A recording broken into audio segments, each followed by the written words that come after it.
going to share together. Many of you know that I have a special 2-year-old living at my house with me, and one of the ways that I make this work as a single parent can be summed up by that saying, a place for everything and everything in its place. And knowing that there's only one place my purse might be, or a specific book, or anything, makes life that much simpler and just less to have to think about. But once in a while, there's a downside to this. And that happens when something out of the ordinary takes place, and that thing that I'm looking for isn't where it's supposed to be.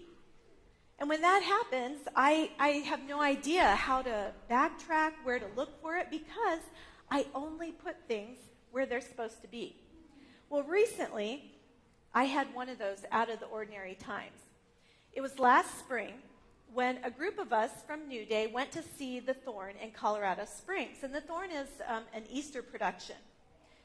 Some of us left our cars in a parking lot here in Parker and carpooled so that we'd be driving less cars. And we drove down to Colorado Springs, saw The Thorn. It was at least a 2-hour production. And then we drove back to Parker. And about halfway through the trip back, and I don't know why, I just reached into the pocket of my purse where my keys were supposed to be, and they weren't there. And so all of a sudden, I'm quite alarmed because I only put my keys in the pocket of that purse. And so I took everything out of my purse, dug around, and my keys weren't there. And so I had no idea where they could be, and I said to the other people in the car, I don't know where my keys are. And so everyone thought, well, could they have fallen out while we were at the Thorn? And so I kind of made this plan in my mind, and I thought, well, since I can't drive home, I'll get a ride home, I'll get my spare keys, I can call to the Thorn and just see if anybody turned in some keys to the lost and found, then I'll drive down there and get them. But then another scenario came to my mind. What if I had dropped my keys in the parking lot near my car, and what if someone found them and had gotten into my car? I had some really important things in there, and what if they had stolen them? What if my car was stolen? Well, the last bit of the trip was kind of torturous, but not near as torturous as the reality. We pulled into the parking lot, and for a brief moment, I was relieved because my car was there. And I don't remember the order of events after that, but we found my keys in the ignition of my car, and the car was running. And it had apparently been parked there and running for at least 5 hours. Well, at that point, my mind went into this kind of fog. Did I just put my car in park and jump out? Like, who does that? Probably someone who's losing their mind. And I don't think anyone on the whole planet who's ever lived has done this before. I kind of wished that I could just disappear. And though I was surrounded by friends, relatively speechless friends, I couldn't think. And to say that I was embarrassed would be an inadequate understatement. I felt immobilized, without words, less than, strangely disconnected. If only there would be some miracle and this could just be blocked out of everyone's mind as though it had never happened. What is that? That feeling of aloneness, being different, that something's wrong with me, feeling disconnected from people I had felt so connected to only moments before. That thing is called shame. It's something we've all experienced, and we prefer not to talk about it. Shame can come from horrible and traumatic experiences, but most often, shame is found in familiar, everyday places. You feel shame because of things you say or experience, and it can be unintentional, like my story, or it can be something you meant to say or do, but that you end up regretting. Shame is what you feel when you've been made fun of or when you fail at something. You feel shame when you yell at your kids or when you've been yelled at. It's the feeling you get when you do something that you've taught your kids not to do, like size people up and judge them for the way they dress or how they act or what they're doing.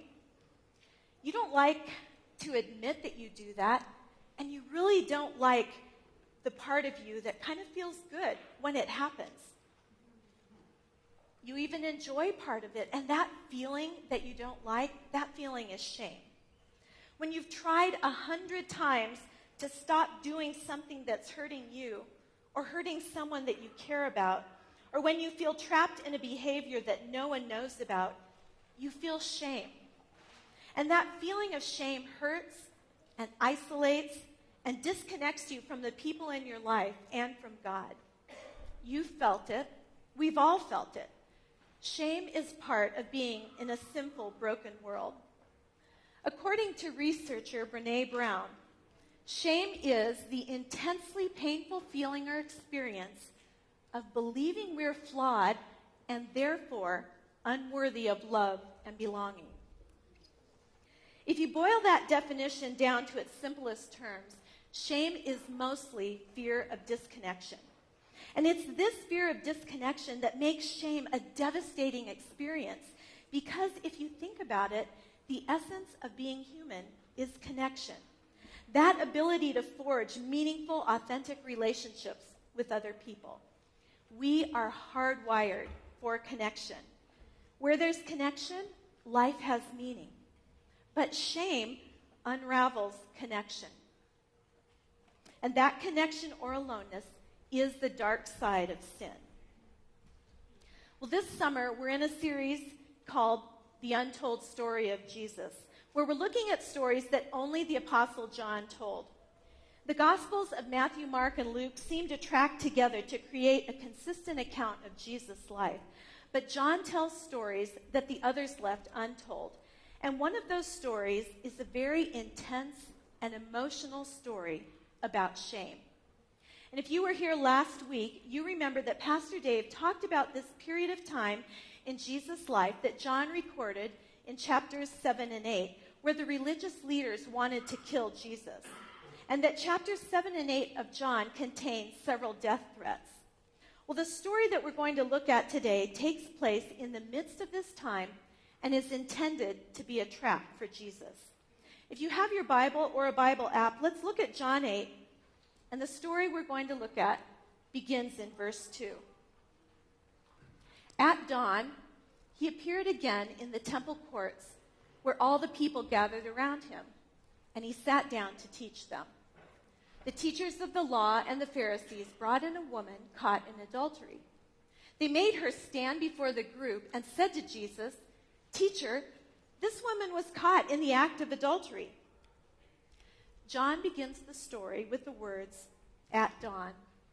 It was very early in the morning as the first rays of light were appearing, even before the sun had come up.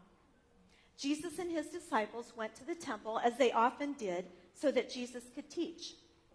They arrived, went to the temple court, sat down, and people began to gather. Some were skeptical, some curious, and some couldn't get enough of Jesus' teaching. Within moments of getting started, there was this commotion, kind of off on towards a corridor that led into the temple where they were. You could hear low voices, kind of rough. And there was something else. It was kind of muffled. Was it crying? People kind of turned toward where this noise was, and you could see this group of Pharisees kind of struggling, dragging something. They're dragging a woman.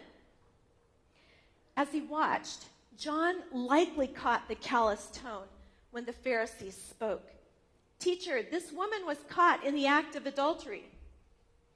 In the Jewish culture, the woman would have had no question about the fact that what she had done was sin, and she would have been aware of the consequences had she been caught. She also knew the consequences weren't carried out on a regular basis anymore. We have no information about the man she was with, but maybe he led her to believe that nothing would happen. And maybe to keep people from knowing, he arrived after dark. It kind of makes you wonder, though, how the Pharisees knew about this woman. They said right out she was caught in the act, and it seems like it might have been a setup. The Pharisees knew Jesus would be in the temple early in the morning, and chances are they caught her the night before and held her till dawn while they waited for Jesus to show up. Imagine those hours of waiting, what they might have been like for the woman. She probably relived over and over again what had just happened. That sudden pounding on the door of her house, men coming into her bedroom and her heart beating wildly, while someone put their hand over her mouth and drug her kicking and struggling out of her house. They probably took her directly to the temple and put her in a room and guarded the door while they discussed their plot in detail. She was humiliated, terrified, and so alone with her thoughts. I knew what I was doing was wrong. I knew it was sin. But it hadn't seemed so bad in the beginning. It was kind of fun, and it even felt good. But as time went on, I remember being filled with this isolating shame, and there was no way I could talk to my family about it. I couldn't talk to my close friends. And the shame of my sin hurt. And I remember feeling like I was just dying inside. I made resolutions and tried to stop, but nothing worked. It was hopeless. I'm horrible and hopeless and stuck. And on the cold floor of that dark room, her body heaved as she sobbed uncontrollably. She knew she faced death by stoning, and she knew she deserved it. Let's look back again at verse 3. The teachers of the law and the Pharisees brought in a woman caught in adultery. They made her stand before the group and said to Jesus, "Teacher, this woman was caught in the act of adultery. In the law, Moses commanded us to stone such a woman. Now what do you say?" They were using this question as a trap in order to have a basis for accusing him. But Jesus bent down and started to write on the ground with his finger. And there was the woman standing there, shaking and nauseated with shame, and this wasn't even about her. The Pharisees could care less about this woman. This drama was to trap Jesus and hopefully become a solid reason to condemn him to death. They had come up with a problem that even they couldn't solve, and they were sure they'd have him. What do you do when the law of Moses and the laws of the Romans conflict? As Jews, they were commanded by the law of Moses to impose death by stoning as the penalty when caught in adultery. But they were under Roman rule, and only the Romans could impose a death sentence. If Jesus disregarded the law of Moses, then he was condemned. If he upheld the law of Moses and condoned the stoning, Jesus opened himself up to the Romans. It was a sure trap. But how hypocritical of the Pharisees to even mention the law when they were disregarding it as they spoke. Because the law of Moses actually said that both the man and the woman who committed adultery should be stoned. So where was the man? This didn't speak well to the crowd of the Pharisees' zeal for the law. Verse 6, but Jesus bent down and started to write on the ground with his finger. Suddenly silent. You could hear a pin drop. The disciples are afraid for Jesus. John is soaking it all in. What's Jesus going to do? Is he writing to stall? But Jesus is intentional. As he writes, the crowd has time to reflect. The Pharisees become anxious. Come on, Jesus, give us your answer. Jesus, we don't have all day. And John goes on to say that when they kept on questioning him, he straightened up and said to them, let any one of you who is without sin be the first to throw a stone at her. And again, he stooped down and wrote on the ground. For 2,000 years, people have wondered and guessed what it was that Jesus wrote in the sand. Some think he wrote some kind of condemnation to the Pharisees, and that would make sense. Recently, I heard about a group of Christians who got together and talked about what Jesus might have been writing in the sand, and here's what they came up with.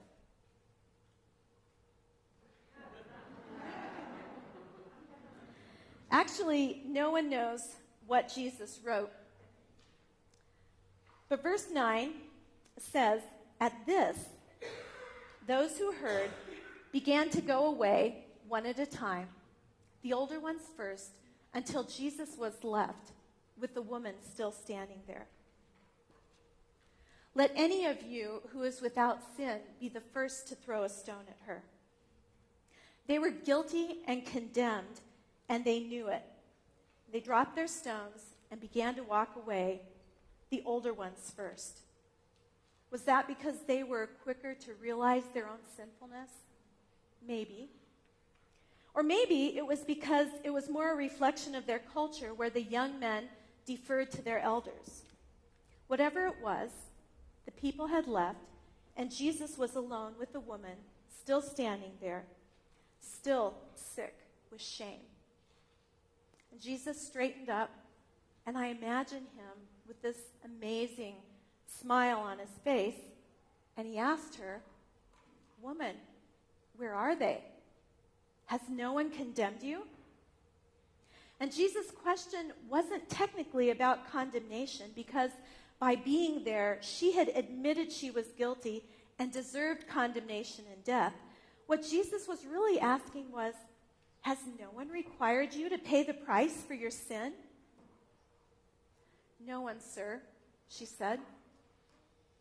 There she was, standing with the one who had no sin, and he was the only one who had no stone.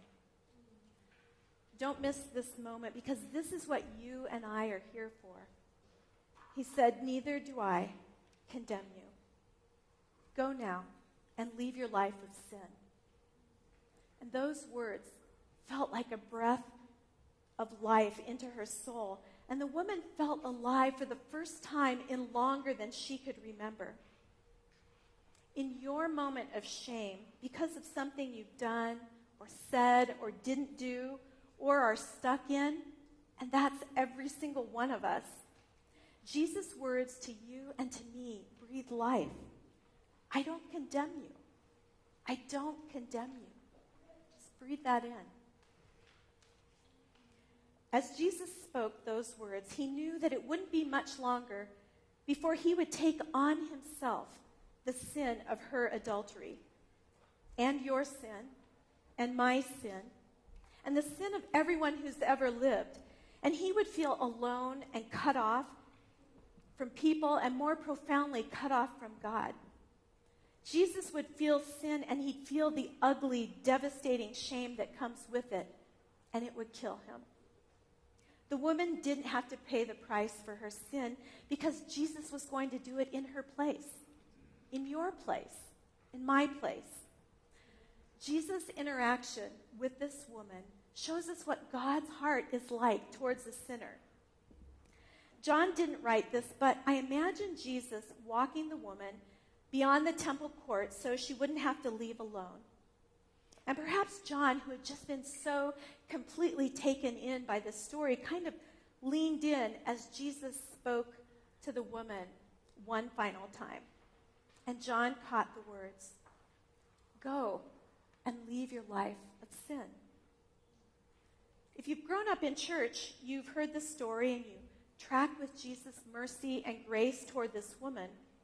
But when it comes to this part, it feels kind of off. Like, really, Jesus? That's how you're going to say goodbye to her? Like it hadn't have crossed her mind before to just stop sinning? And I don't know about you, but those words have often made me concerned for the woman, because how possible is it to just not do that anymore? At least it's not that easy for me to just stop sinning, just stop gossiping, stop judging people, even when it hurts me or hurts people I care about. It isn't easy for anyone to just stop sinning, just say no to sexual temptation when you've already failed, Just stop watching porn. Just say no to any kind of temptation. Stop spending. Stop judging people who believe differently from you or who dress differently. How easy is it to just go and leave your life of not truly loving your neighbor who's gay or lesbian, or your neighbor whose political campaign signs in their yard go against your values?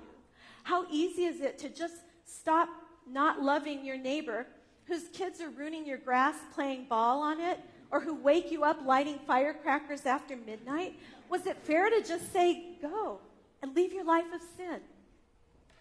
Could Jesus have really meant what he said? Is it possible to leave a life of sin or a habit of a particular sin? And maybe that's the wrong question to ask, because sometimes we struggle to even want to. Sometimes sin feels good, or it seems fun. Craig Rochelle, lead pastor of lifechurch.tv, has said, if sin isn't fun, you're doing it wrong. There's something about sin that feels good for a while, otherwise it wouldn't tempt us. But know this, and I think we do, that sin always leads to shame. In the first few chapters of the Bible, in the book of Genesis, the story is told of when sin first entered God's perfect world, and how when they sinned, Adam and Eve felt shame, and they were afraid of God, and they hid. Shame corrodes the very part of us that believes we can change and do better. Shame is like a black hole that's incredibly difficult to get out of and incredibly painful, and that eventually kills us inside. And we've all felt that. Maybe instead of asking if it's possible to leave your life of sin, the deeper and more desperate question in our heart is actually, what does it take to leave a life of sin?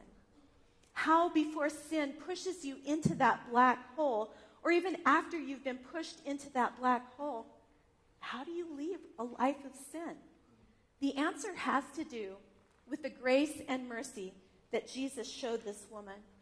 And I want to talk about this grace and mercy in a way that might flip on a light in the darkness of wondering, how do you leave sin? And the word that I want to use to describe Jesus' grace toward this woman in a tangible and empowering enough way to leave sin is the word connection. Because shame, the thing that makes you believe you can't change, can't survive in an environment of connection. Connection, knowing you're not alone, inspires hope, perseverance, and a sense of worthiness of relationship, which, when that relationship is Jesus, empowers you from the inside out to go and leave your life of sin. Jesus knew the power of connection, and that's why he identified with sinners. In the face of shame, he connected with the woman. He defended her. He spoke up for her. He withheld judgment and didn't condemn her when she had condemned herself. And these things communicated the empowering message to the woman that she wasn't alone.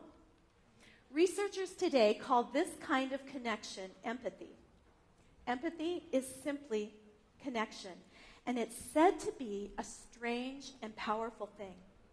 While shame makes us believe that we can't change, empathy or connection empowers us from the inside out, and it communicates the incredibly healing message that you're not alone, which inspires hope, perseverance, and a sense of worthiness of relationship.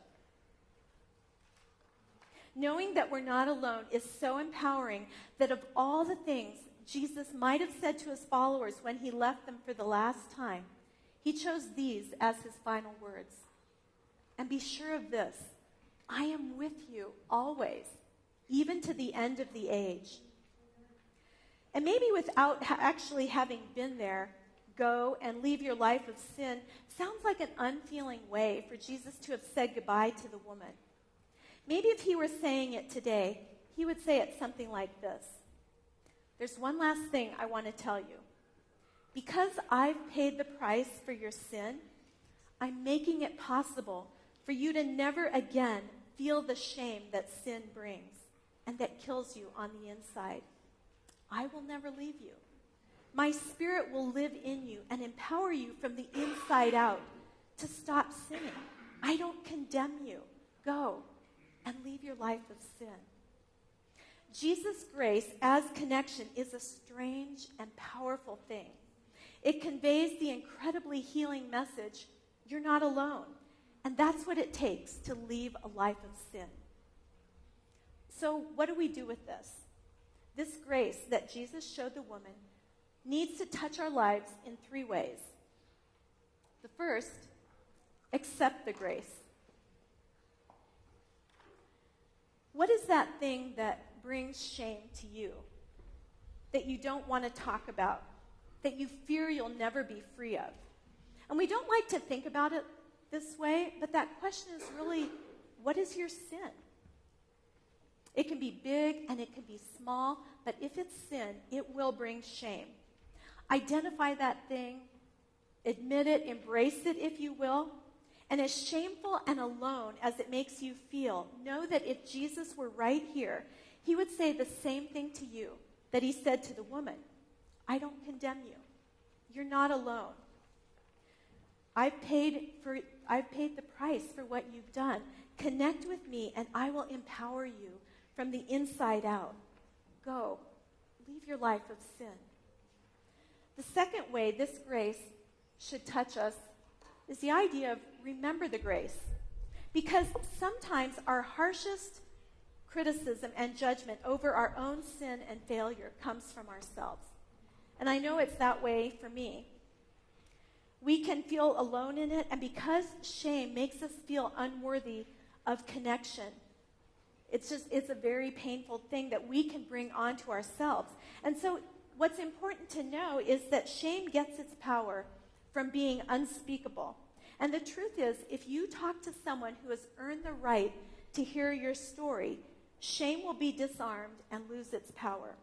And this is especially true if the one you're talking to is Jesus.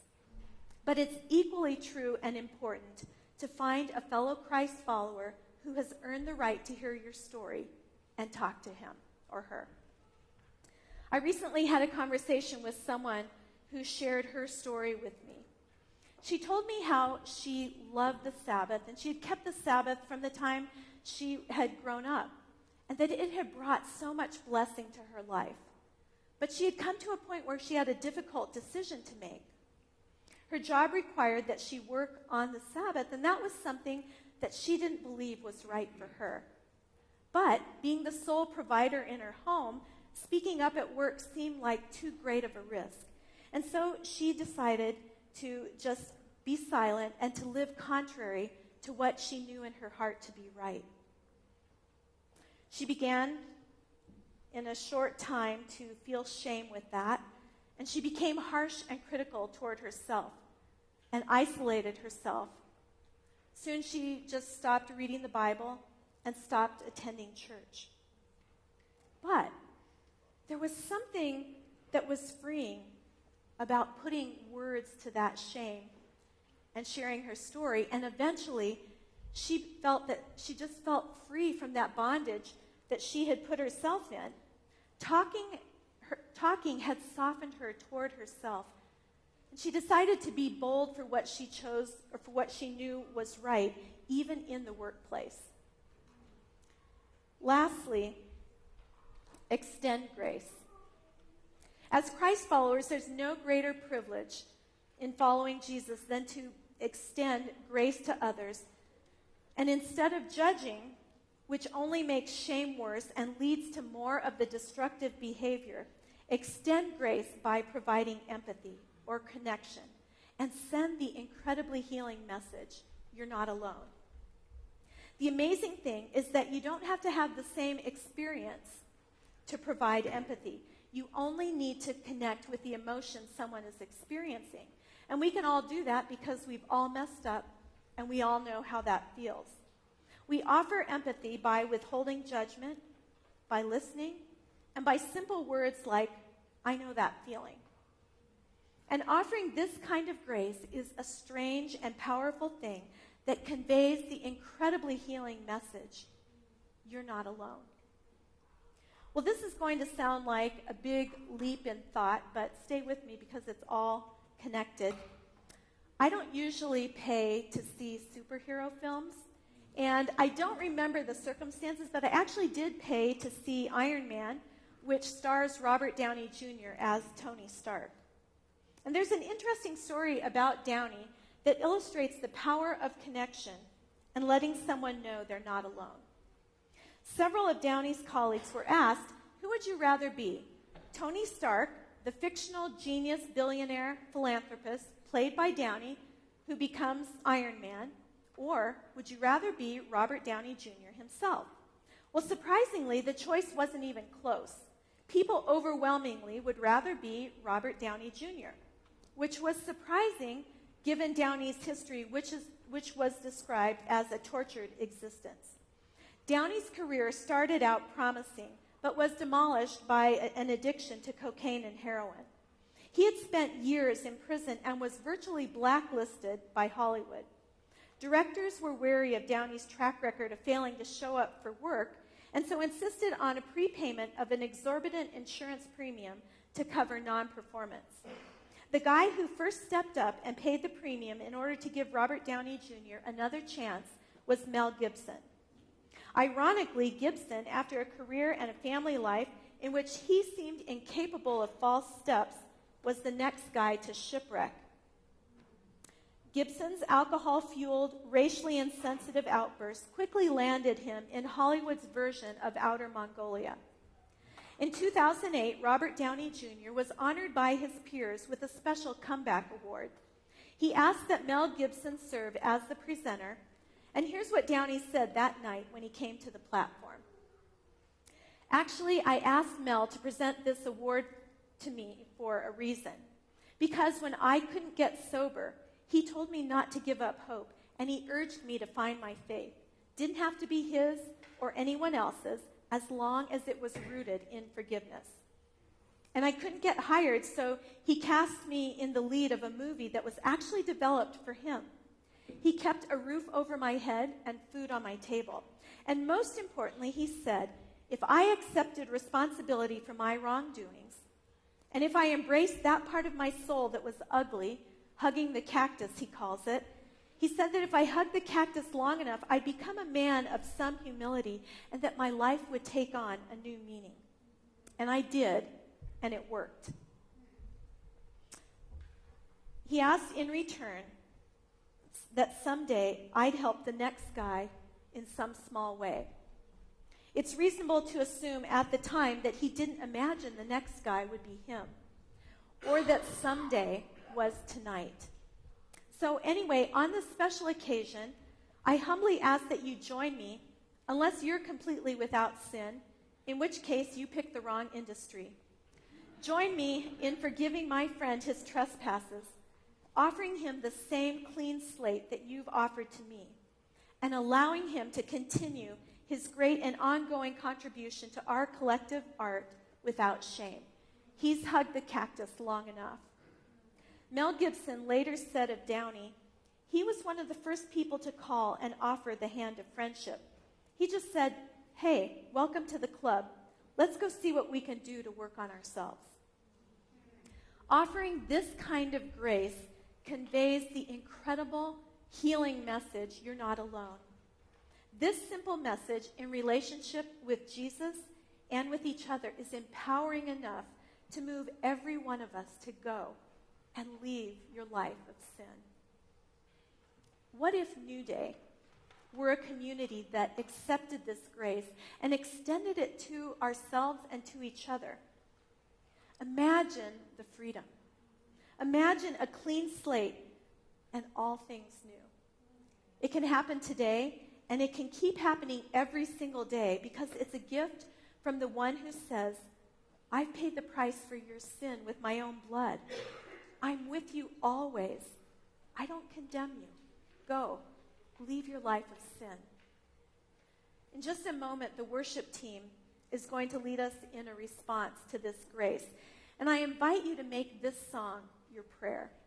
And then after the song, I just want to invite you to experience the power of connection by sharing what's on your heart with one of our prayer partners who will be right up here in the front so that you don't have to leave feeling alone.